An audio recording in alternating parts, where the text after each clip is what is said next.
Good afternoon. My name is Charlene Watkins. I'm the Foreign Language Services Coordinator in the Office of the Executive Secretary of the Supreme Court of Virginia. And it is my distinct pleasure to introduce this session, which is entitled Data-Driven Decision Making, which is going to focus on data visualization to help improve courts' accuracy of data and the reliability and their understanding of it, obviously with the end goal of improving court performance, which is important to us all. We have with us our esteemed presenters. We have Dr. Nieves first, who is the Director of Research and Statistics at the AOC in Pennsylvania courts.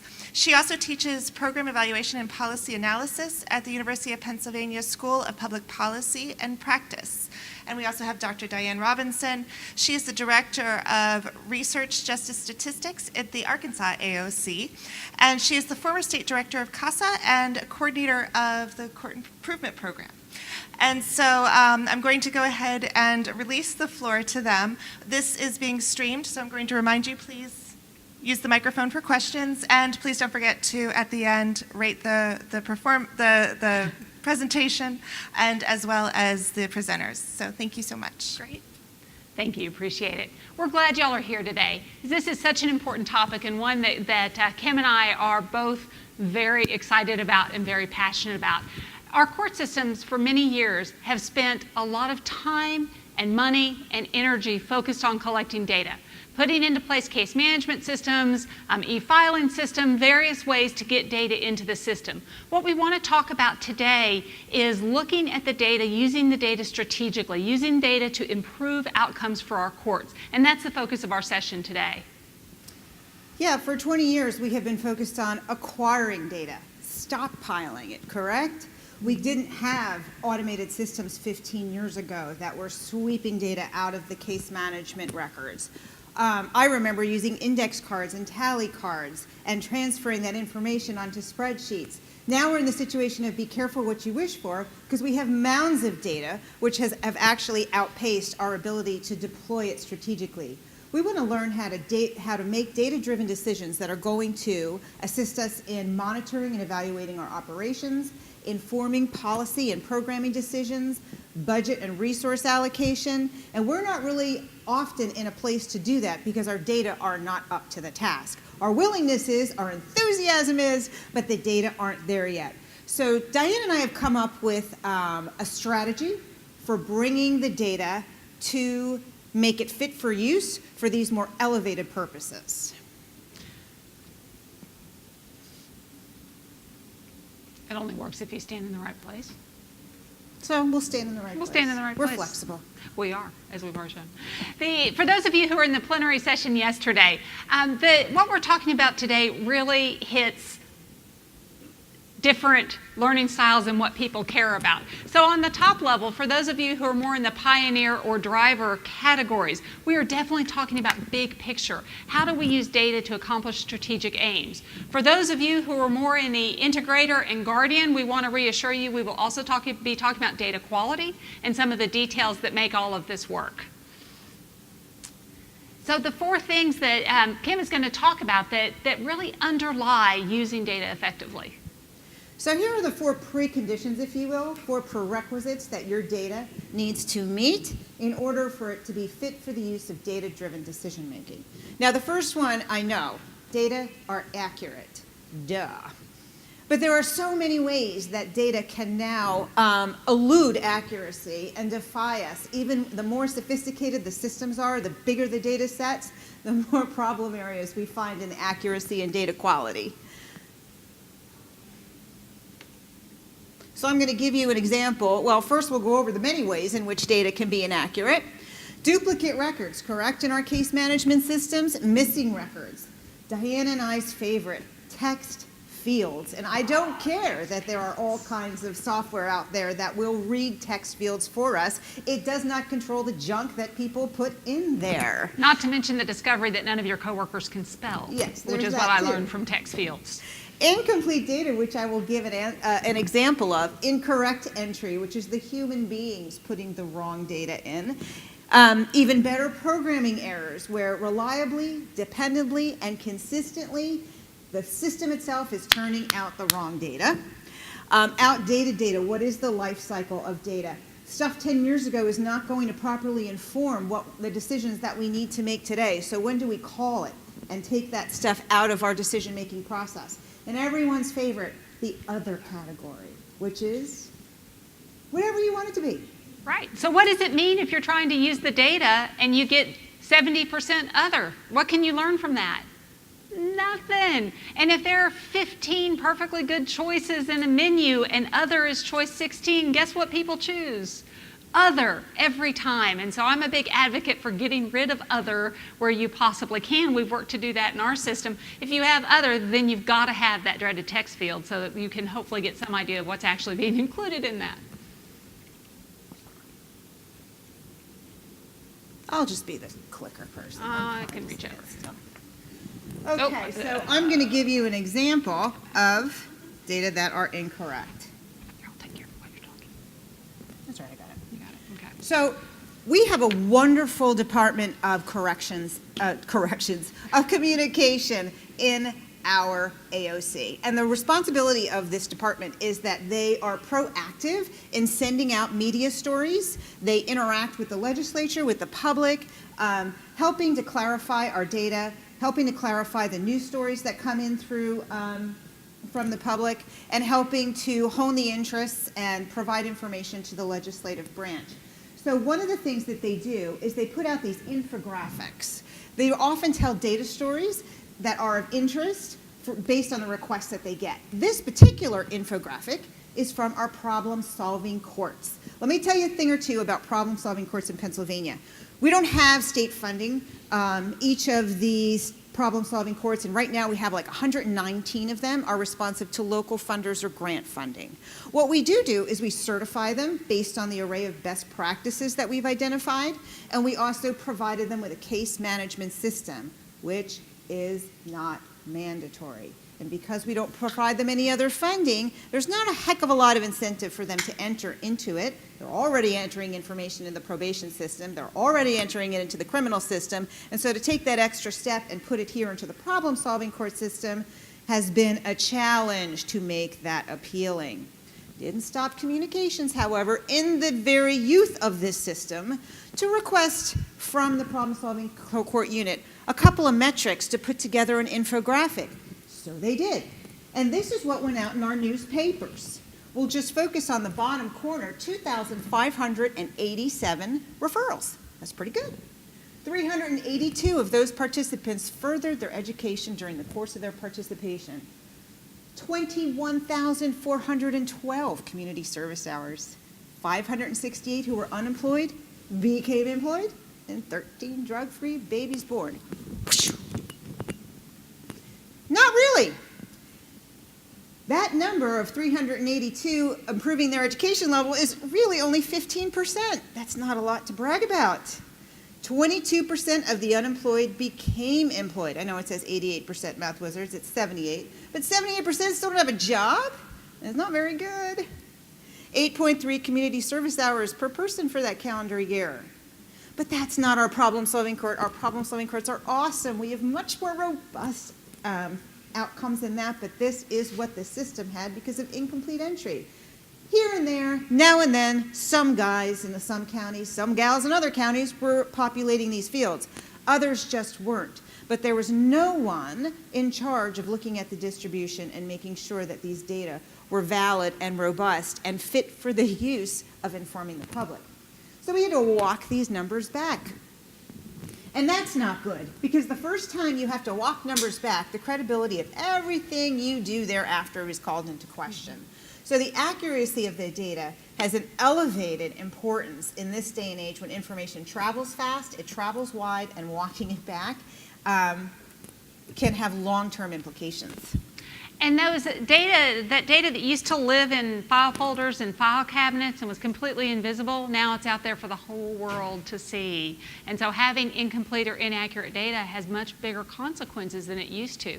Now, for those of you who are visiting Arkansas, I feel like you probably should have been warned about this particular issue before you arrived, and I'm warning you for when you leave the hotel this afternoon. When we look at our data and we looked at the age of individuals charged with felonies in Arkansas, I just want want to warn you, we have a very high population of infants being charged with felonies in the state of Arkansas. So the babies in Arkansas are very dangerous. I want to make sure you're aware of that. The 1-year-olds too. Okay, so how many people think that infants are really committing felonies in Arkansas? Okay, why does that happen? Incorrect data. Where specifically? Why would you get a newborn committing a felony? Think about how the data is entered in your system. How does that happen?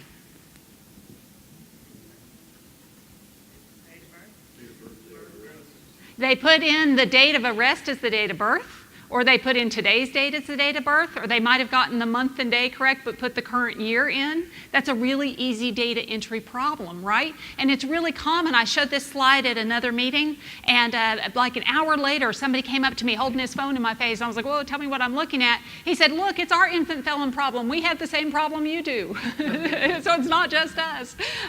But that's a really easy error to make. And the ways that you prevent errors like this, you have to look at your technology, because I'll tell you, our system should not allow you to put in a birth date in a criminal case as a newborn. I mean, the system should have a flag that says, no, this is obviously wrong. So there's a technical issue there. There's also a person problem there, a process problem there, could be a training issue, data quality checks. You have to look at the whole flow of information going into your system to find errors like this.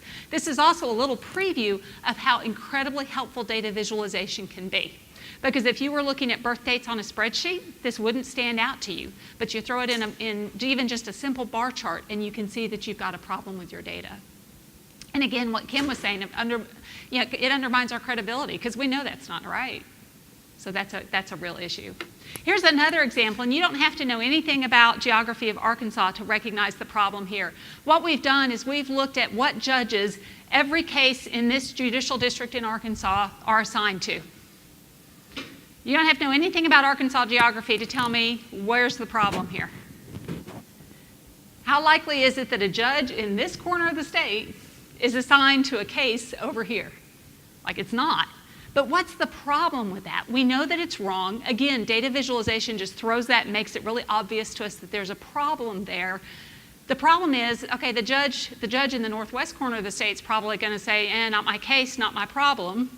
But that means that the judge who is supposed to be hearing that case is not showing up in that judge's docket because it's got the wrong judge on it. And that's a real problem for the people in that case who are expecting their case to move through the judicial system. So that leads us to our second principle, which data must be visualized. Now, this is something I think in the past 5 to 8 years has become more important. When we have more software tools to chart and graph for us, it's not about charting or graphing anymore. It's not about Excel. It's about telling a data story. It's about getting multiple levels of information onto one visualization so that the leaders making decisions can see things quickly. I call it the flashcard method. If you can't get multiple or difficult, complex information in one view, then I haven't done my job. So an exercise for data viz. Here's the where of the world that I inhabit, and maybe some of you inhabit too. It's a spreadsheet, right? For some of you, this is very comforting. You think, spreadsheet, this is where I like to be. Now things make sense, rows and columns. And for others, this makes you panic. For most of the decision makers who are probably trained in the law, they're taught to think critically and openly, and they can't organize thoughts numerically. They're not numerate, not literate, not numerate. So we have to figure out a way to make the information accessible to the people that are making the decision. So what if I'll tell you what this is first. Along the left-hand side are the 67 judicial districts in Pennsylvania. Along the top are time buckets of the age of pending cases for each of those districts in their civil caseload. This is something we measure. We try to see cases over 2 years old. If we see a lot of those start to inflate the inventory, we start to worry about a backlog. So 13 to 18 months old, 19 to 24 months old, 25 to 30, et cetera, and the number of cases in each time bucket. Now, can you tell me if Blair County has a problem with cases over 2 years old? Quick. Of course you can. You're hunting, you're pecking, you're getting slightly annoyed. What if I zhushed it a little bit? Okay, we're visualizing now. I've taken the cases, I've put them in the 6-month time bucket, I've removed Blair from the whole 67 different districts, and I've grouped it with counties of the same size. So it makes more sense. The comparison is apples to apples. I put them in alphabetical order for you. And I even put percentages next to each one. So you can see in those time buckets what percent of the entire inventory falls into that time bucket. Now, does Blair County have a problem with cases over 2 years old? You still can't tell. You still can't tell, because now what you're looking for, okay, where's the 2-year mark? And then you have to add everything up over the 2-year mark, right? You're working too hard. Zhush. Oh, now I have a red line showing you the class of county average. So you know for that group of relevant counties where they fall on average, what the garden variety would be. I've color-coded Blair as to where it falls in the ranking. Now, does Blair County have a problem with cases over 2 years old? Thank you so much. Not compared really to any of them if you go by the average. It doesn't have a problem. So if I was in a position of leadership, of policy making, of evaluation, about recommending where budget allocation should go, I can very easily see that Lawrence is where my attention needs to go to on the top left, and Blair isn't even going to cross my radar. But if I worked in Blair County, I'd want to look at that on a regular basis and make sure, without working too hard, that I'm holding steady. So the purpose of visualization is to get that flashcard method, multiple levels of information into one view for those who are not numerous, but yet, ironically, are the most important people that we have to communicate data with. And we can look at this in a different way, too. This is looking at 2 judges in a single county where they have basically the same case mix, same clerk's office. Most things are pretty similar, but we can see that in one court, again, we've got them in time buckets, similar to Kim's example, and the time buckets here are 0 to 15 months, 15 to 30 months, and more than 30 months. The orange is the more than 30 months. So, okay, which court would you rather have your civil case in? Pretty clear. You want to have it over here, right? Because that's where cases are ending up. Now, do I think that that is accurate, that 39% of those cases have really been open for more than 30 months in that particular division? I'll tell you, I have no idea. And one of the things that when we provide data to our courts and to our judges is that we can tell you what, we can't tell you why. And so then it's a process working with the local court to discover why that is, and in fact, are that many cases open. If there really are that many open, that's a significant issue. There may be other process issues that are happening that are making that look that way. And we find that doing this kind of showing how things are in different places is really very, very effective. This is something, how many of you have taken the court tools class, which I think now is called court performance? Some of y'all have? A lot of y'all have? Excellent. So you're familiar with clearance rate. Clearance rate is the number disposed divided by the number filed. So it's just a percentage. In this particular graph, this vertical line is 100%. That means that a court right at 100% means that they disposed of as many cases as came in the door. So, you know, they're staying pretty level. They're not clearing out a backlog. They may not need to. And we provide this to judges ranked by judicial district. We actually took this out of the report that we sent to judges and got pushback that they wanted it put back in, because they like to see how they're doing. And I have judges say, I don't care about being up here, but I sure don't want to be down here. And they really do pay attention to that. And that helps that people who, as Kim said, you know, well, nobody went to law school because they love numbers. This helps make it more practical for them. We just have to be careful when we're providing data using that flashcard method, because if we don't, it's easy for people to feel like this. It's easy for people to feel like they are absolutely drowning in data reports if we give them too much. So you've got to think about the right data to the right person at the right time, so when it's relevant to them, in the right format, and in the right amount. So being very conscious of how we provide data, because even beautiful little flashcard versions of data, if it's too much, people are going to turn it off, and they're not going to be using it for making decisions. So that brings us to our third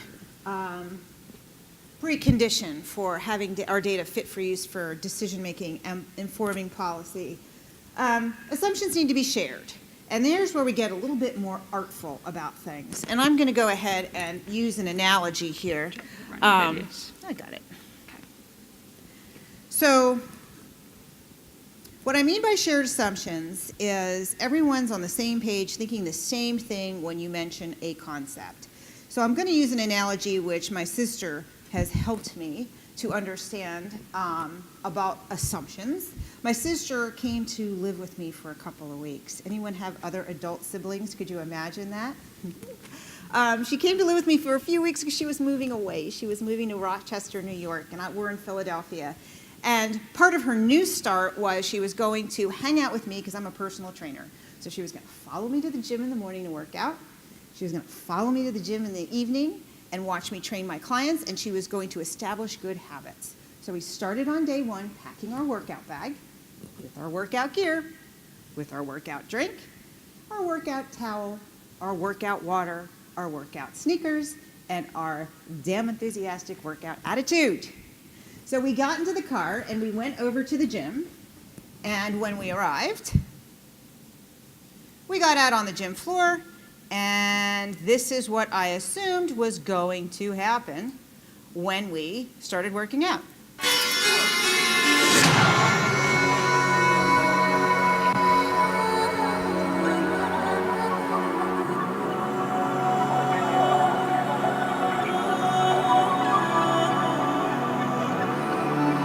Well, let's just say I assumed we were going to have a heck of a workout. She assumed that we were going to be doing otherwise. That'll keep you fit and smiling, sugar. Swing Perhaps that you on. could just use the There you sound go. to determine what the Smile, for heaven's contrast sake. was. Yeah. You ready? So we had two very separate, and by the way, she didn't speak to me for like 2 days after that. It was a long week. And I will tell you, I once made the mistake of going to work out with Kim. Her sister was justified in not speaking to her again after seeing Kim's definition of exercise. I have a very explosive definition. She had a much milder definition. But the point is, when you go into your meetings with the court, you must keep in mind all the various thought bubbles that are defining everyone's listening and everyone's understanding of what's going on. It won't unstick. Sorry, guys.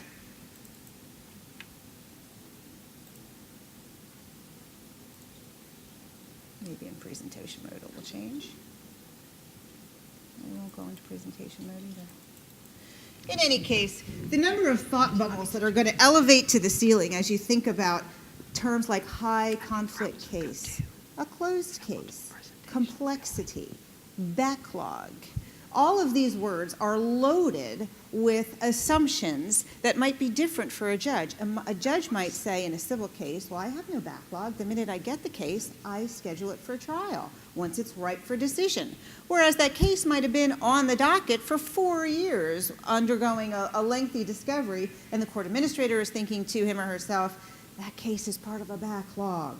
So the way you overcome this is you write stuff down. You write down each and every definition in a statistical manual, which the National Center for State Courts, through the Court Statistics Program, has provided for us. So you don't have to start from scratch. There is a place to begin. Of course, you're going to need to tailor these for your needs, your objectives, and the assumptions that you want to bring to the table in your court operations. Arkansas has done it. Pennsylvania has done it. You can do it too. And it's one way of making sure data quality is connected to clear definitions. Visualization is connected to clear assumptions, and everyone's assumptions have to kind of be the same for all of that to work together. So one of the things that we see a lot of different thought bubbles about what it might mean is the question of aging cases. What does it mean for a case to be aging? So, one common way to describe it is that cases are taking longer to dispose than they should, creating backlogs in the court docket and inconvenience for litigants. But what does that actually mean, and how can you communicate that to court staff? I probably shouldn't be brave enough to get out of the system again, should I? Well, it doesn't run, so it's okay. So to show you an example, this is one that we use with one of our courts. And just to show you an example of not having to create things from scratch, we've created a report for our judges that shows them 3 of the court tools that, frankly, it's the low-hanging fruit. It's the easy stuff to measure. It's the clearance rate, where you can see here that this particular county had a clearance rate of 110%, which was great for last year for all the civil cases. We also show the time to disposition and age of active pending caseloads. So for those of you keeping score, that's Court Tool 3 and Court Tool 4. And we provide this on a regular basis. So we're not just coming up with something out of the blue that this is what we mean by aging cases. We're actually using court tools that have been agreed to, that are standardized, that we have common definitions for, and that's a good place to get started on that. We even show not only the clearance rate for the judicial district as a whole, but we also show it by division, which in our system that means by judge. And again, the judges really like seeing this. I do always warn them, if you see a number that's way high, take a look at it. In this case, you can see that they only had 40 cases filed, so the numbers are fairly low. These are much higher. And then we've got one here that has a tiny, tiny little case, but they only had 1 case come in and it didn't go out, so it's a 0 clearance rate. We're not going to judge them based on that. So you always have to keep in mind the scale of the numbers that you're talking about. And I have been asked lots of times, well, don't your judges mind this? And I'll tell you that there is a real cultural shift that happens in this. A while back, I was talking to a group of judges about this and about how to read these reports and why they're important and how to use them and keep cases moving. And one of the judges said, and see if any of you have heard this, or if you're a judge, if you've thought this, my job is to worry about the person in front of me. That's not my job. Does that ring a bell with anybody? That all I need to worry about is the person who's standing in front of me. And before I could even take a breath to respond, the other judges in the room turned and said, it is absolutely your job. Because you don't know if those cases have been sitting open for 2 years, is that serving those citizens? Is that serving the public that they've been open for that long? In this particular case, we were talking about juvenile cases, and so the other judges were all on about why it's not just your responsibility to worry about who's in front of you, it's also your job to worry about who's not in front of you and why it is that hasn't come before the court, all the other issues that happen. Just yesterday, I received an email about a judge who in the past, shall we say, has not been I'm not sure he's ever really paid very close attention to one of our reports before. And I got an email yesterday that reported that this judge was flabbergasted by his numbers, really thought his trial court administrator needed training, which he would pay for out of his own pocket in order to improve his statistics and to improve, because he was shocked at how many cases were open. Think about that. I'm pretty sure that 2 years ago, it would not even occur to him to be flabbergasted or to actually pull money out of his pocket to pay for his, which is actually not necessary. We will provide the training. But it tickled me that there's been that much of a change in culture that he was very disturbed by those numbers.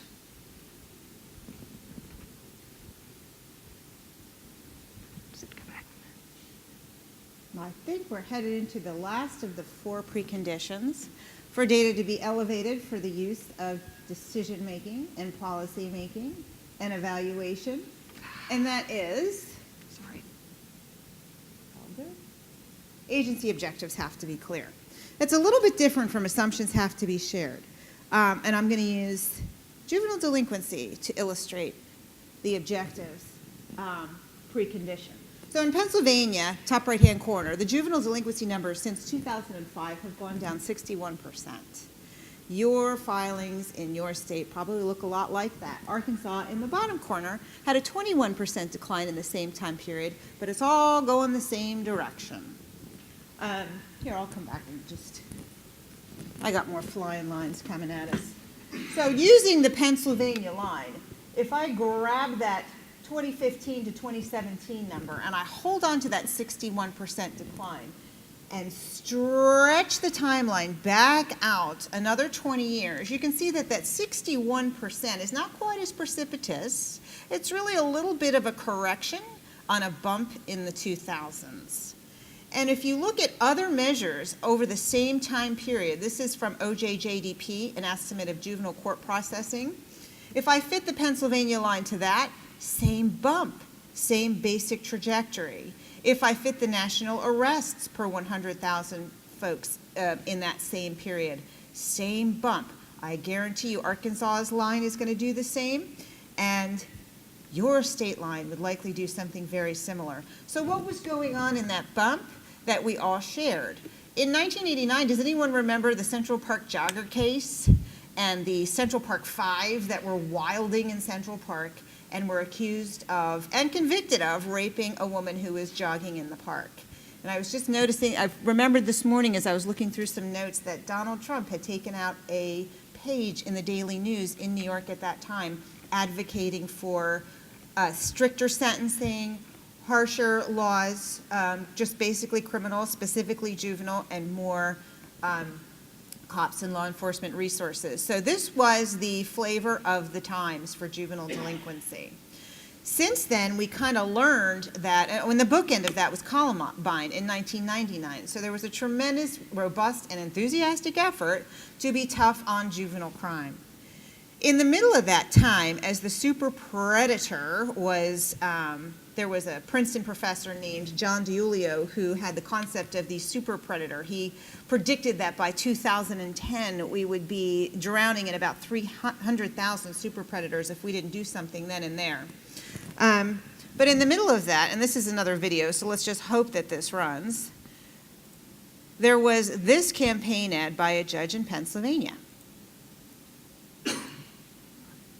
It's not showing. It's not showing. Violent crimes. In a recent 10-year period, the number of murders by teens aged 14 to 17 rose on a... I'll pause it, and she says she can fix it, so I'm going to let her Maybe. give it a try. Go for it.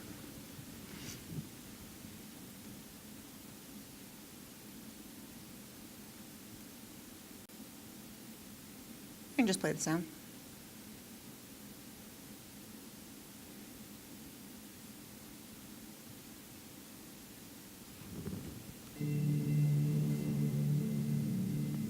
Oh, we got it. All right. Check this campaign video out. I do love this. Increasingly, juveniles are committing serious violent crimes. In a recent 10-year period, the number of murders by teens aged 14 to 17 rose an astonishing 165%. As judge, if given the opportunity to try a juvenile offender as an adult, I will.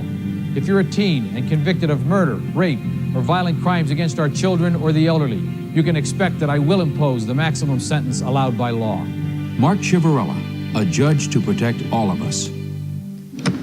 So Judge Ciavarella did win his election in 1995 to the bench. By the way, our judges are elected. And can you imagine that campaign running today? It would be scandalous. But that was the popular view of the time.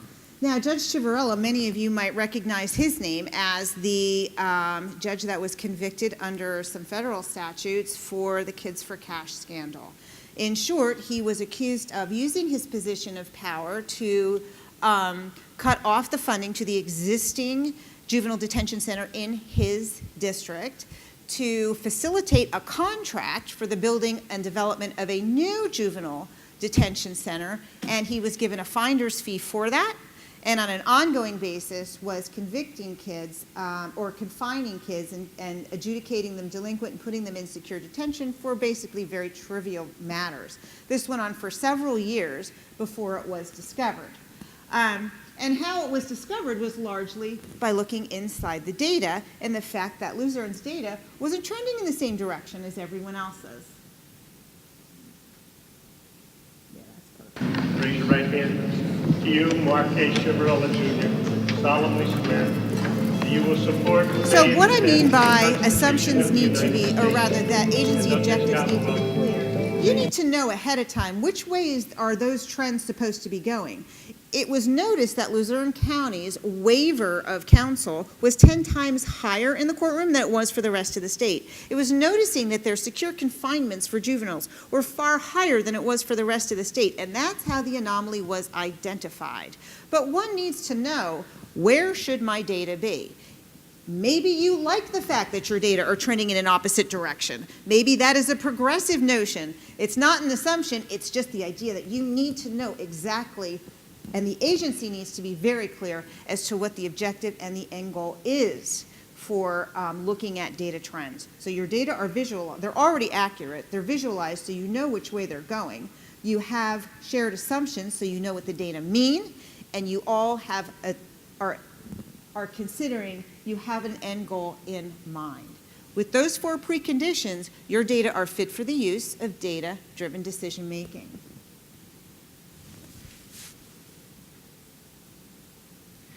And going on thinking to continue this example taken from juvenile delinquency, as Kim mentioned, the number of delinquency filings are dropping all over the country. In virtually every state, the delinquency numbers are dropping. There are a lot of reasons for that. Talking about agency, the assumptions are clear, that the agency goals are clear. One of the big initiatives in the state of Arkansas right now is to have fewer kids going into juvenile court on delinquency charges, particularly if it's trivial stuff. One of the things we've looked at that's just really interesting is the difference in kids coming in from schools versus the community and what kinds of charges they're coming in for.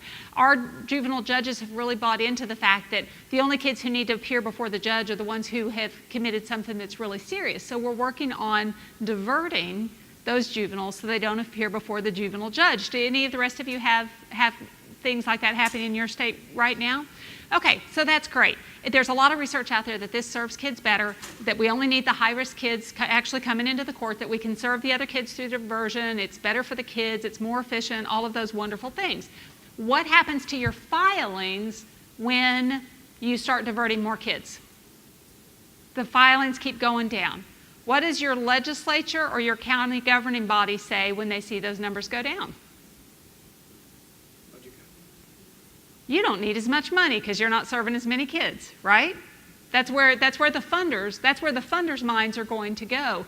That's a real problem because at least in our state, those kids aren't going away. We're just serving them in a different way. And so it's really important to know that that's the agency goal and to make sure that you're collecting data in a way that is going to support the goals of the agency. In this case, what that means is we need to not only count the kids who are coming in for delinquency and what they're coming in for and all the all that normal stuff that we collect, but we also need to be counting the kids who are being diverted.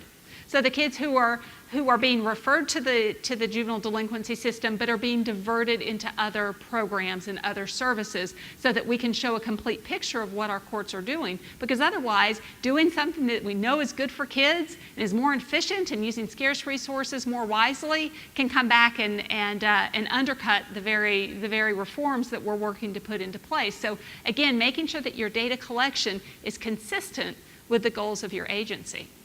Does anyone here from have an age expansion bill pending in their legislature? So there are several states where there is an age expansion legislation where they want to change the juvenile definition to 18 to include 18 through 21. So what do you think that'll do to all these numbers that we've been collecting all these years, and how do you think that line's going to look should any of those bills, none of them to my knowledge, none of them have been successful. But of course it comes from a good place and a good heart, but imagine what that does to our resource allocation, to our trends, to our data, and everything we've been following and how we've been counting it for all these years. We have to freaking start over. Not to mention that line's going to fly through the roof. So data does tell stories, and it tells stories about policies, about culture, about social change, and you have to make sure your data is in tune and reflecting that, because that's how the importance, the relevance, and the resonance of the decisions that are being made with it and around it, that's how it's derived. Yeah. And I should point out on this slide that you can see the number dropping in 2017, but then if we add the number of kids who were diverted, again, it just shows a much more accurate picture of what's happening. We've had another change in our state, and that's the increase in, it used to be that in civil cases in Arkansas, it was over $5,000 you went to the court of general jurisdiction, and now that's been raised to $25,000. That can be a significant difference, right? So again, we've got to make sure that we are counting that we are able to tell that story and show the work that the courts are doing. So this is just some descriptors, some qualifiers, if you will, that you should be thinking about. You don't normally think about these things when you think about data, that it all needs to coincide together to make a useful data set that can be applied to far more elevated purposes than just counting, as we have been doing in the past. That our purpose is far greater than just acquiring and stockpiling data for others to use. We actually, as data specialists, have a role in making that data useful and creating the contours of its relevance. So those would be, if you just want to do it, from making it disruptive to make it a constructive tool in your court operations and in shaping the future of your court. So what kind of questions or discussions has this brought up in your mind? I'll ask you with a question. Please let us get a microphone to you so that people who are watching the live stream can hear it as well. I have a question up here.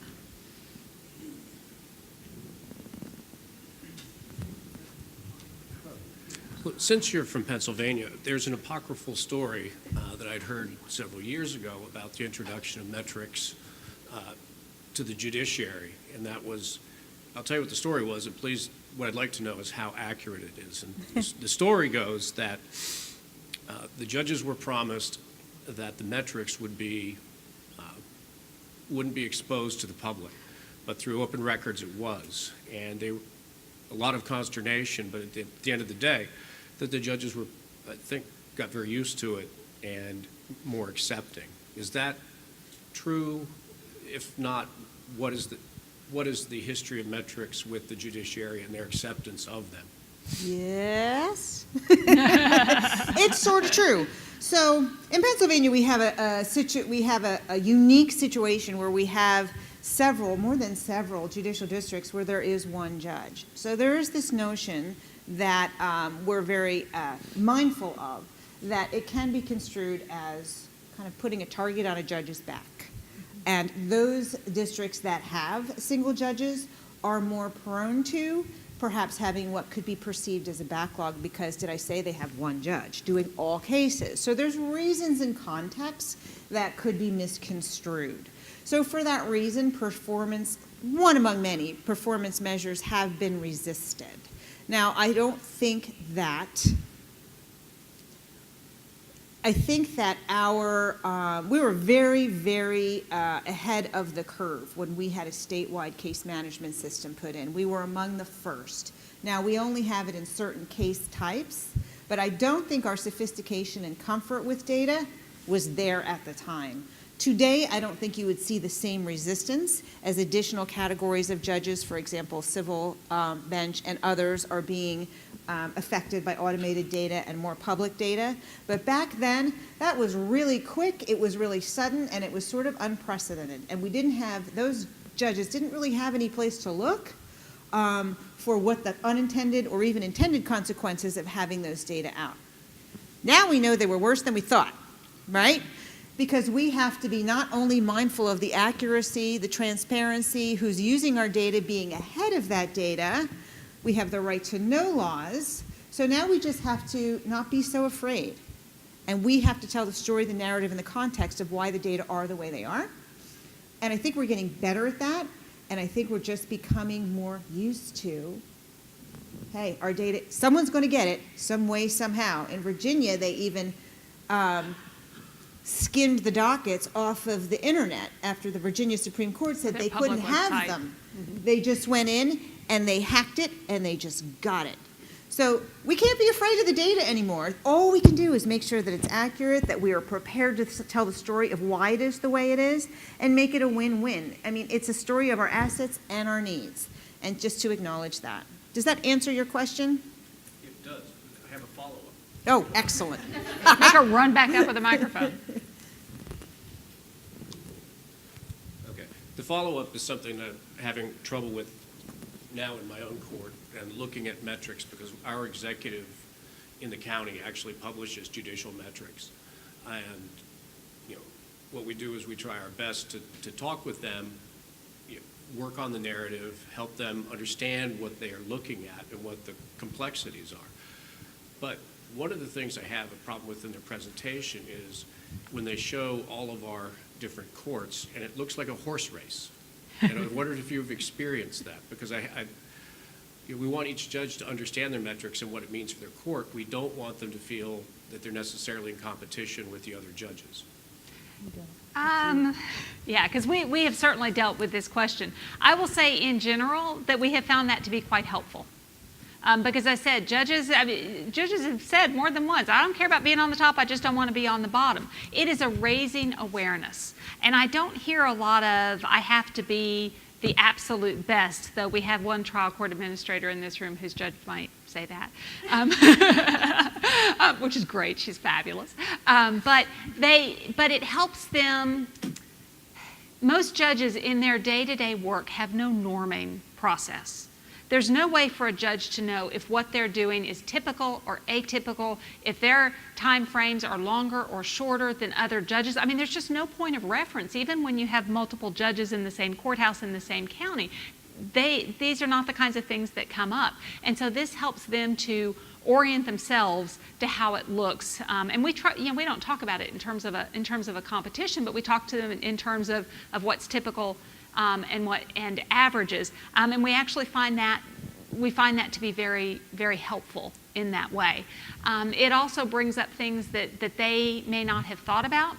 It also lets us highlight, there are some areas where, I'll just give you an example. In Arkansas, if you have a criminal case with a victim under the age of 14, that case, if you don't hear that case within, is it 8 months or 9 months? 9 months, thank you. If you don't hear that case within 9 months, you have to make a report to our Supreme Court about why you haven't done that. Well, they used to get a list of those cases that have been open more than 9 months with a what's up from the Supreme Court. Now, in our regular reports to them, they get a list of, here's a listing of your cases that have a victim under 14 and how old they are. So they don't get surprised by the uh-oh at the end. We're giving that information all along. We've had a lot of resistance to any kind of time standards or anything like that, and we're very careful to stay away from that language.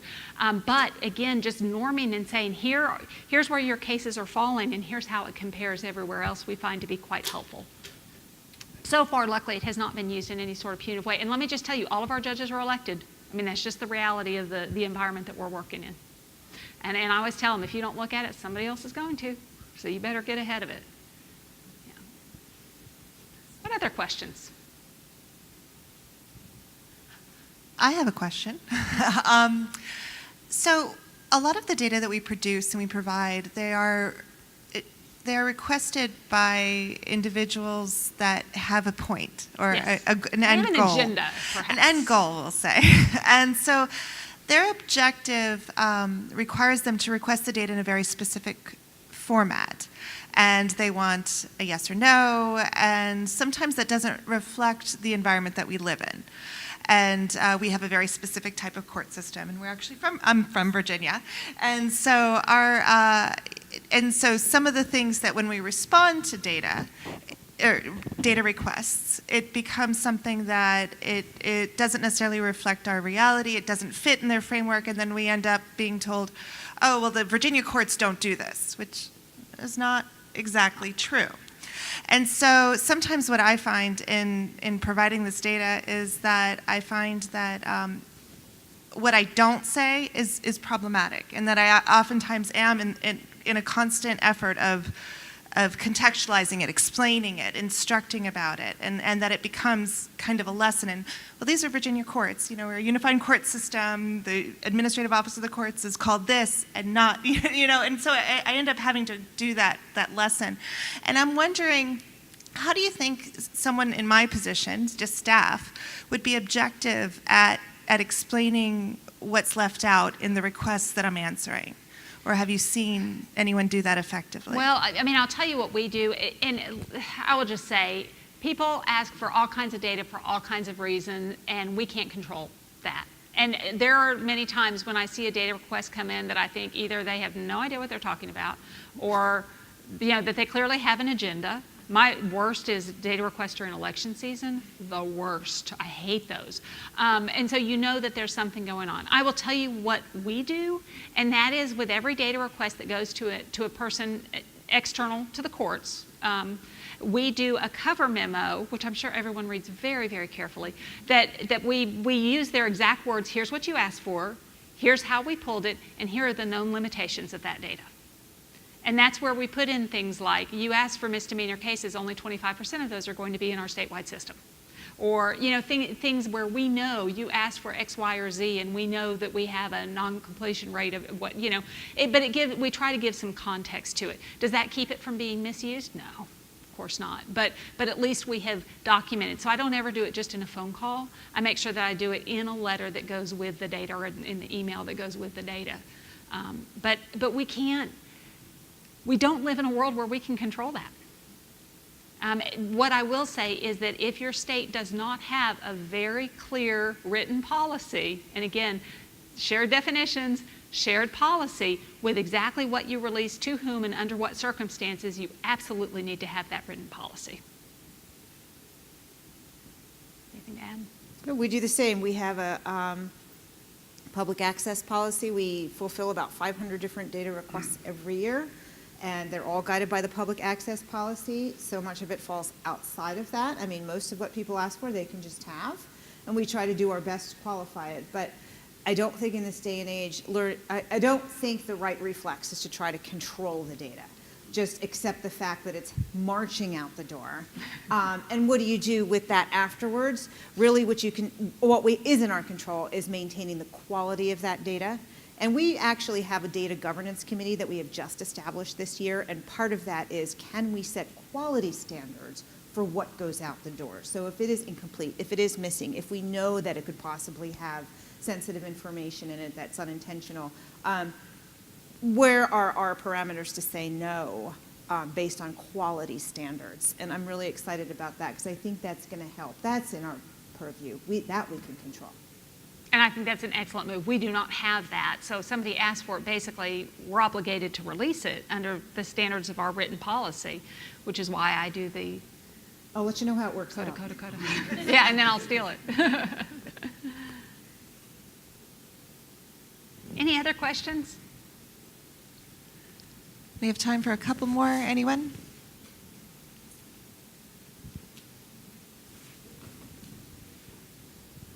I'll just mention, I'm from Washington State, retired, but we do have a data dissemination committee as well, and I think that really helps to set guidelines, and they've got a very clear, if you're looking for states that have those things, Washington has a very good data dissemination policy. They've got a great public records officer that's really good. I know that's a little different than data, but she also does a really good job when we get requests for information in, following up and calling people to say, now, what exactly is it that you're looking for? And then if it is a bunch of data, she makes sure they understand that we will even scrutinize that and look at it. And if it's going to take a lot of staff time to fulfill, what the cost of that is going to be. And so sometimes that, if somebody's doing it just to be intrusive or with an ulterior motive, it may not be worth it to them. I've been tickled because before I've given a price of $100, which was just a nominal because this person was just being a pest basically, and it's allowed under, I wasn't just making it up, it's allowed under our policy. But I said, that'll be $100, and it was a for-profit company, and they were like, oh no, we're not doing it. I was like, okay. Saves me time and trouble. Okay. I'm not up on the open record statutes from the jurisdiction where I came from, but it used to be that we had an exception in our Open Records Act that said you can ask for something, but if the report is not something that we already generate, And that's we typical. don't have to generate it. And I like that, number one, because it gave us some protection, but it also, if we do the reports, then we're also working on the quality. So you would think that it's actually protecting us by telling us to distribute stuff that we've worked on the quality and that we have some confidence in. Absolutely. And I really appreciated that part of the law. And I'll tell you that judges and court staff who are not looking at the data or not engaging with the data don't care about the quality of the data. I'm just telling you. that that's the way it is. So the more we interact with it, engage with it, the more we use it, the more accurate it's going to be, the more confidence we have moving it out the door. Now, reports like I showed you that we're sending to our courts, that's one of the dangers because it exists now, right? So any member of the press could ask for it. I will tell you, we don't advertise that fact. The one time we had a reporter say, hey, can I have that report you sent to judges last month? And we're like, oh, how'd you learn about that? The judge told me. I'm like, well, okay. But then I love the reporter called back and said, can you tell me what you see in this that looks strange or odd? No, not my job. I'm not telling the reporter what your story is. So. And I think we're about at the end, unless somebody has a burning issue. Otherwise, I'm going to thank you so much. This has been Thanks. so fascinating, Dr. Nieves, Dr. Robinson. Very interesting. You made numbers very interesting to a language person, so that was impressive. I hope everyone will follow up by rating the presenters and obviously the presentation as well. And thank you so much for coming. Thank you Thanks for all of having you. us. Thanks. Thank you.